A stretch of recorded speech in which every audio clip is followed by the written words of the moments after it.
Bonjour à tous, j'espère que vous allez bien. Je suis très heureuse aujourd'hui de vous retrouver dans cette vidéo. On va parler de sensibilité émotionnelle.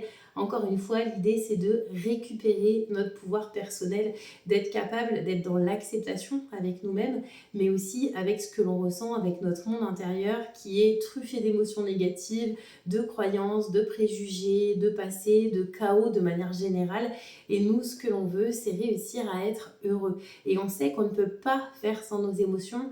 Alors, ce que l'on va aborder aujourd'hui, c'est comment est-ce qu'on peut renouer avec notre sensibilité dans la bienveillance, de réussir à accepter cette part de nous qui est sensible, parfois trop sensible, parfois démesurée, et aussi comment est-ce qu'on peut faire petit à petit pour entrer dans plus d'humanité et d'humilité. Alors concrètement, ce dont je veux vous parler aujourd'hui, ça concerne toutes ces fois où vous vous jugez à cause de vos émotions. Je rencontre énormément de personnes au quotidien qui sont sensibles et moi j'aime les personnes sensibles, j'adore être avec des personnes sensibles parce que je les trouve authentiques, il y a une forme d'authenticité, elles ne peuvent pas mentir sur ce qu'elles ressentent, mais il y a une grande souffrance aussi chez elles. J'ai fait partie de ces personnes, j'ai beaucoup souffert moi aussi de mes émotions et c'est pour ça que c'est vraiment un sujet qui me passionne parce que c'est un chemin que j'ai dû parcourir moi aussi. Donc d'abord, la première chose que je veux vous dire aujourd'hui, c'est comment accepter votre sensibilité. D'abord, il y a vraiment chez nous, les hypersensibles, une partie qui croit qu'elle doit être toute puissante. On a vraiment cette sensation que l'on devrait être parfait, que l'on ne devrait jamais faire d'erreur. Et donc, dans ne pas faire d'erreur, ça inclut aussi nos réactions émotionnelles. Et on a l'impression qu'on devrait toujours savoir comment réagir, toujours être en capacité de se défendre quand face à nous, il y a de l'injustice, du jugement, du rejet, de la moquerie, etc. Mais en même temps, notre réaction, elle doit être juste, elle doit être bienveillante, elle doit être posée. Et puis finalement, on a forcément accumulé des expériences dans lesquelles ce n'était pas le cas. Il y a forcément des expériences dans lesquelles on a réagi de manière trop intense, on a fait du mal à d'autres personnes, on a été injuste, on a nous-mêmes été dans le jugement, on a été blessant, ou alors inversement, on a pris sur nous et on s'est tu. Et là, cette censure-là, elle fait autant de mal que de faire du mal à quelqu'un d'autre, parce que là, c'est à nous-mêmes qu'on fait du mal, on ne prend pas notre place et on a l'impression d'avoir été incapable de prendre notre place, incapable de parler, incapable de se défendre. En tout cas, dans ces situations-là, systématiquement, on vient se juger parce qu'on pense qu'on devrait être tout puissant. Il y a une partie de nous qui croit qu'elle doit être toute puissante. Et ça, j'en sais rien pourquoi c'est là. J'ai une hypothèse, j'ai une théorie, je ne vais pas vous la partager parce que c'est un peu tiré par les cheveux. Mais en tout cas, c'est faux. On n'a pas à être tout puissant. Et c'est là où justement on en vient à comment accepter cette sensibilité. Ça revient simplement à accepter notre impuissance. Parfois, dans la vie, on est impuissant. Et ça, c'est notre qualité d'être humain qui veut ça. C'est qu'on est limité. On est limité par notre corps. On est parfois intellectuellement limité aussi parce qu'on est ignorant sur certaines réactions, sur certaines choses qu'on devrait peut-être être capable de faire. Quoi. Clairement, on n'est pas formé, on n'est pas outillé, on n'est pas armé pour faire face à une situation. Par exemple, face à nos enfants, parfois, on est désarmé, on ne sait pas du tout comment réagir. Ça peut être aussi dans le couple, mais même socialement, avec nos collègues, parfois on ne sait pas comment réagir, on n'a pas les outils. Et du coup, cette ignorance-là, encore une fois, on va venir se juger en se considérant comme étant pas assez savant. Alors en réalité, le fait d'accepter qu'on est justement limité en tant qu'être humain, c'est pas une fatalité. L'idée, c'est pas, je suis pas en train de vous dire accepter que vous soyez ignorant et rester ignorant, au contraire même. L'idée, c'est d'être bienveillant envers cette partie de nous qui ne sait pas les choses, qui est pas outillée, et en l'acceptant, on va trouver la solution.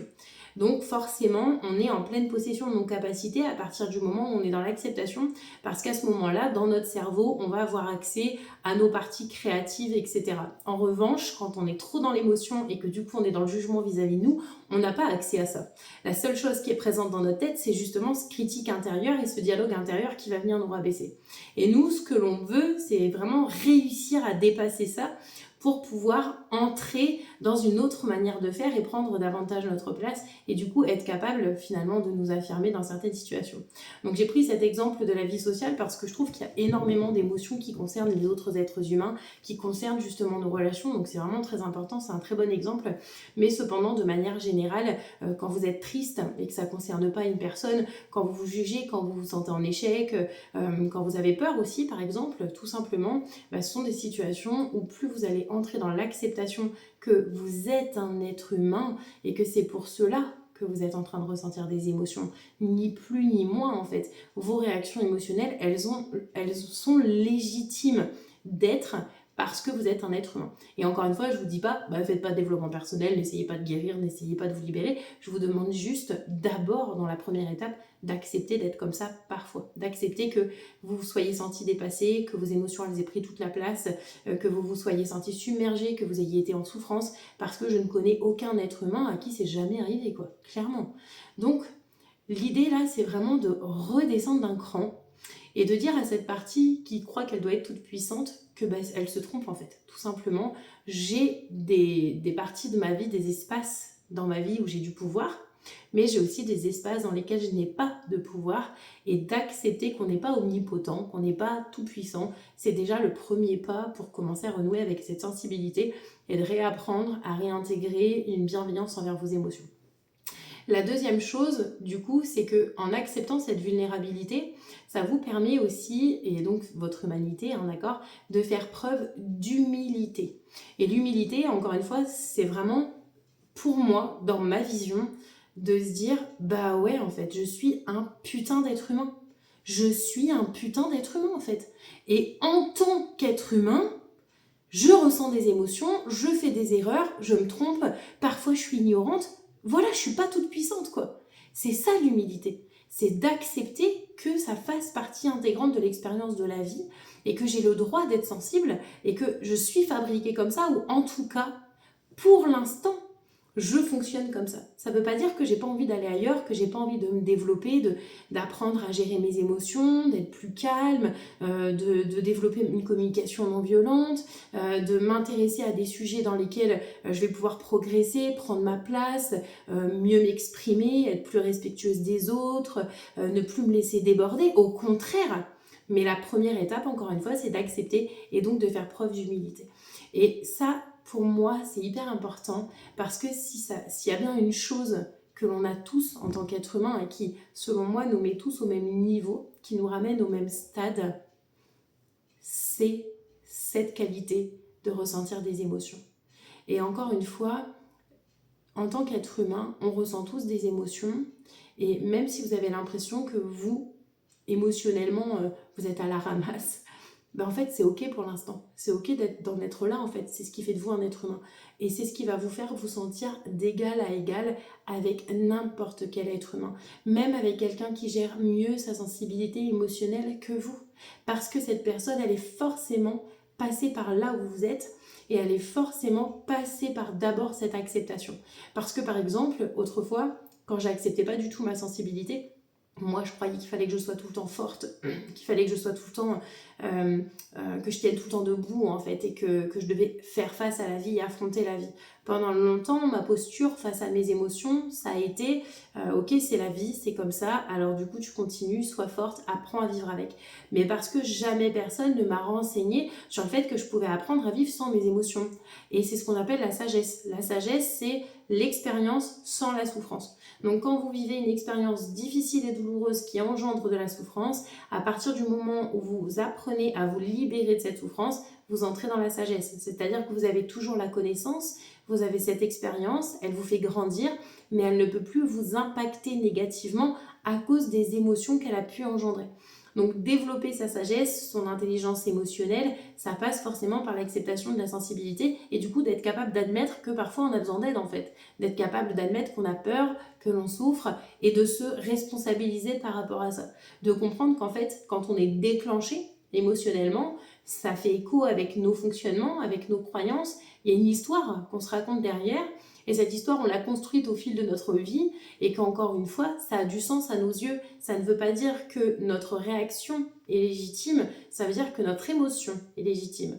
Et là où la plupart du temps, quand on est sensible, on se remet en question, je me remets en question parce que je suis faible, parce que je crois que, encore une fois, je culpabilise, j'aurais pas dû réagir comme ça, je m'en veux, etc. Ben, là, c'est moi que je suis en train de remettre en question, pas mon émotion.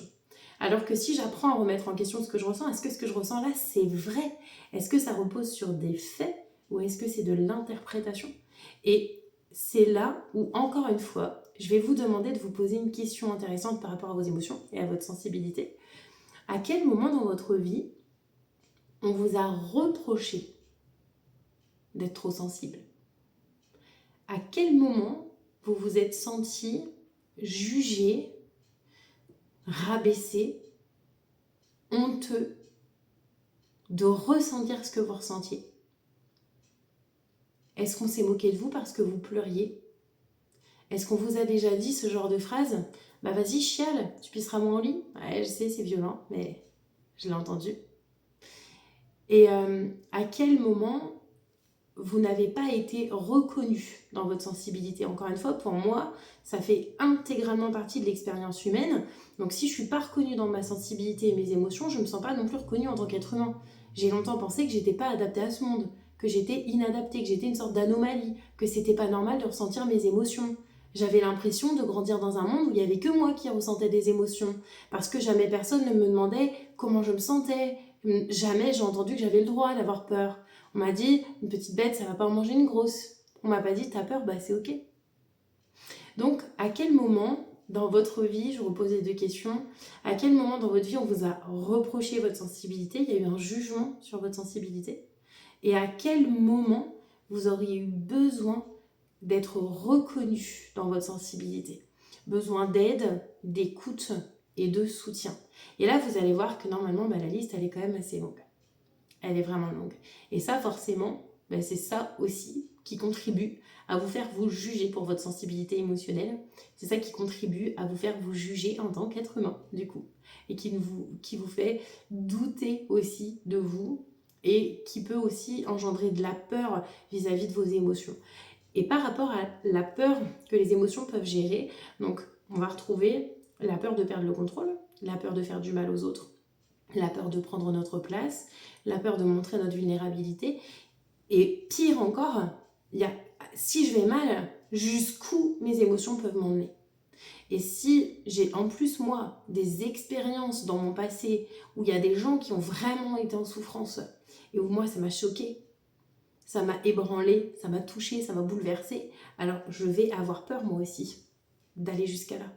Je vais avoir peur peut-être du burn-out, je vais avoir peur de la dépression, je vais avoir peur de m'éteindre, et pire encore, je vais avoir peur du suicide et du coup d'abandonner les gens que j'aime. Alors vous voyez, juste la sphère émotionnelle et la posture que l'on adopte par rapport à nos émotions, elle est hyper importante et elle peut nous conduire vraiment à une relation avec nos émotions qui déjà est hyper chaotique, quoi. Déjà sans même parler de gestion émotionnelle, la perception qu'on a de nos émotions. Donc ensuite, il y a autre chose que je voulais vous dire, c'est une fois qu'on est passé par ça, une fois que vous avez compris en fait comment vous avez construit votre rapport à vos émotions, votre rapport à votre sensibilité, mais aussi le fait qu'il s'agit en réalité de vos fondements en tant qu'être humain en fait, comme avoir un corps, avoir des émotions, c'est juste être un humain. Et du coup, où est-ce que ça mène après? C'est-à-dire à quoi est-ce que ça peut vous conduire que d'accepter finalement petit à petit votre sensibilité. Ce que ça change déjà, c'est qu'à partir du moment où vous parvenez à faire preuve d'humilité par rapport à vos émotions, que vous entrez vraiment en contact avec ce qui vous fait réagir, que vous apprenez à accepter tout ça, à accueillir en fait vos émotions, à vous accueillir en fait dans votre sensibilité, à vous accueillir dans votre trop-plein émotionnel, à vous pardonner aussi des réactions qui ont été démesurées quand vous avez réagi à outrance, etc. Ça vous conduit à vous sentir profondément humain. Et là, au niveau de l'incarnation, c'est important parce que ça veut dire j'accepte de ressentir. Et justement, pour moi, la vie, elle se ressent après 10 ans d'expérience et 5000 personnes accompagnées. S'il y a vraiment un truc que j'ai compris, c'est que la vie, elle s'expérimente à travers le corps, donc elle se ressent. Et en fait, on ne peut pas y échapper parce que vous connaissez probablement cette citation qui est hyper célèbre. Tout ce à quoi tu résistes persiste. Donc si je résiste à mes émotions, en fait, elles vont juste persister dans le temps. Même quand je crois que je les ai dépassées, en fait, elles se sont juste transformées. J'ai l'impression de ne plus pouvoir y accéder intérieurement. Je vais parler d'un sujet et ça me fait plus mal, donc je pense que je l'ai dépassé. Mais en fait, aujourd'hui, je vais avoir plein de peurs et plein de jugements sur moi, sur l'expérience et sur mon avenir. Et ça va me contrôler, en fait. C'est ce qui va faire surréagir parfois, sans trop que j'explique pourquoi. Donc l'idée, c'est de vous asseoir vraiment profondément dans votre corps, d'être là à l'intérieur et de vous asseoir dans votre humanité et du coup d'arrêter d'avoir peur de vos émotions et de vous assumer pleinement dans votre humanité. Et ça remet tous les êtres humains à un même niveau. C'est-à-dire que tout le monde ressent des émotions.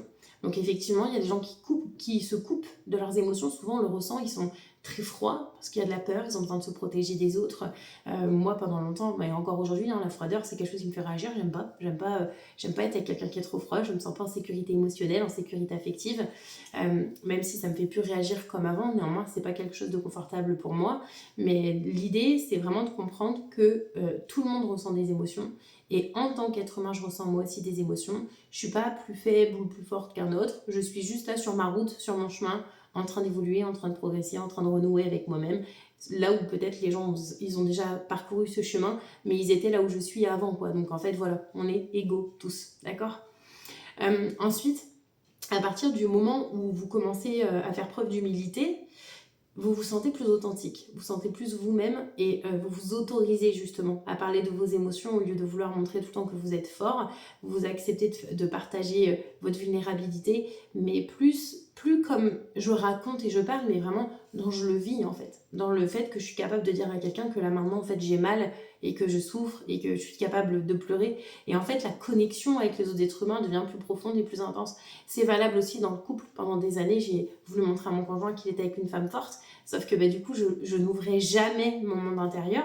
Et en même temps, je me sentais loin de lui. Je me sentais éloignée. Donc voilà, on était côte à côte. Et en même temps, je me sentais à des années-lumière. Mais forcément, j'avais des barrières. J'avais érigé des barrières entre lui et moi pour qu'il ne voie pas ma vulnérabilité, mon être, mes émotions, mes faiblesses, les choses qui me touchaient vraiment. Il n'y a que quand j'ai appris moi-même à renouer avec mes émotions, à devenir plus vraie et plus authentique, plus humaine, qu'en fait, j'ai senti que je pouvais vraiment me connecter à lui, quoi.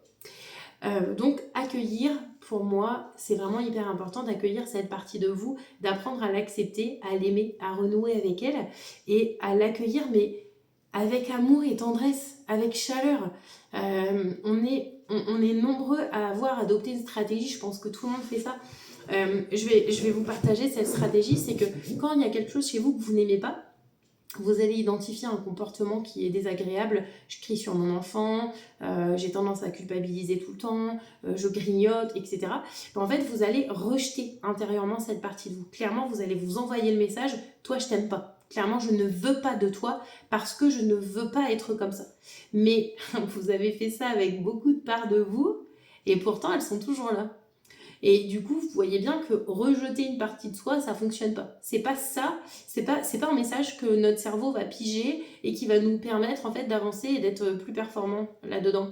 Donc ça veut dire qu'on doit faire l'inverse. C'est vraiment en apprenant à donner de l'amour à cette part de nous qui est dans la souffrance, d'apprendre à donner de l'amour à la vulnérabilité, d'apprendre à accueillir les bras grands ouverts la souffrance que l'on a en soi, comme on le ferait en fait avec quelqu'un d'autre, clairement. C'est une ressource que vous avez déjà, hein. Je ne vous demande pas de faire un truc incroyable, c'est quelque chose que vous faites déjà, vous êtes déjà tolérant envers les autres. Quand vous êtes avec quelqu'un qui se met à pleurer, vous l'accompagnez, vous l'écoutez, vous êtes encore plus présent. Vous n'allez pas lui dire « bon c'est bon, arrête de pleurer là ».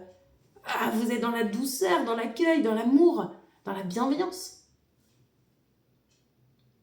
Alors du coup, imaginons que vous fassiez ça avec vous, là maintenant, que vous preniez la partie de vous qui est sensible, celle qui est profondément rejetée depuis longtemps, pas écoutée, pas accompagnée, pas aidée, triste, et que vous commencez à changer de regard sur elle et à comprendre qu'en fait, c'est votre partie humaine là, que vous êtes en train de rejeter, parce que votre ego vous fait croire que vous devez être tout puissant, que du coup vous avez pensé que rejeter c'était une bonne stratégie, mais que là à l'inverse, vous changez de stratégie et vous vous acceptez cette part de vous. Vous acceptez vos émotions, vous acceptez de demander l'aide s'il y a besoin, vous acceptez de parler de votre stress, de parler de vos peurs, de partager, mais dans un esprit de bienveillance. L'état d'esprit fondamental, vous allez voir que petit à petit, vous allez avoir davantage d'estime pour vous. Parce que la relation que vous entretenez avec vous-même, elle commence à changer de dimension. La relation que vous allez entretenir, vous allez commencer à venir mettre de l'amour. J'ai beaucoup de gens qui me disent, je ne sais pas comment on fait pour s'aimer. Il y a plein de façons de faire, mais c'en est une. C'en est une. D'apprendre à aimer ce que j'ai toujours rejeté. Et puis du coup, ça veut dire arrêtez de résister en permanence. Arrêtez de vous résister à vous-même. Arrêtez de vous bloquer. Vous voyez, quand on est désinhibé, par exemple, quand on boit de l'alcool et qu'on est désinhibé, ou peut-être dans d'autres contextes que notre vie quotidienne, ça pourrait être par exemple quand on est en vacances et qu'on est peut-être plus relâché, plus détendu. Quand on est désinhibé, on est plus heureux. Parce qu'à ce moment-là, on enlève les filtres. On arrête de contrôler, on arrête de filtrer, on arrête de vouloir être professionnel, on arrête de vouloir avoir une posture qui fait bien. Juste, on arrête de résister à ce qu'on est et à qui on est et on relâche tout. On se sent mieux. On a plus d'énergie, on a plus de peps, on a plus de force, on a plus de joie, on a plus d'engouement, on s'émerveille plus facilement, on profite plus facilement des petites choses. Donc c'est hyper important de stopper vos résistances. Et arrêter de résister, c'est la clé pour lâcher prise. Lâcher prise, ça veut bien dire qu'on s'accroche à quelque chose et qu'on tient ça. On le tient ou on le retient à l'intérieur. On le bloque. Alors que lâcher, c'est ce qui permet, donc lâcher prise, c'est ce qui permet de se détendre à la fois dans le corps, mais aussi intérieurement, de relâcher les tensions. Donc accueillir les émotions, accueillir qui on est, faire preuve d'humilité, accueillir son humanité, se sentir d'égal à égal avec les autres, adopter une posture de tolérance et de bienveillance envers soi, réapprendre à s'aimer et à accueillir les parts de soi, pour moi, c'est la clé hyper importante pour renouer avec sa sensibilité. Et quand on fait ça, on se rend compte en fait que c'est un super pouvoir. Parce que dedans, l'humanité, dans notre humanité, il y a beaucoup de bienveillance et il y a une sensibilité accrue pour tout ce qui est vivant. Il y a un profond respect pour le vivant, pour les autres êtres vivants, pour les animaux, pour la nature aussi. Donc on a vraiment quelque chose de magnifique en fait dans cette sensibilité. Mais tant que vous continuerez de censurer cette partie de vous, vous aurez du mal à avoir accès à ces bons côtés. J'espère que cette vidéo aura été utile pour vous, qu'elle vous aura fait avancer. Et puis, je vous encourage à vous abonner, à me laisser un commentaire, à me poser des questions si vous en avez. Et je vous dis à très vite.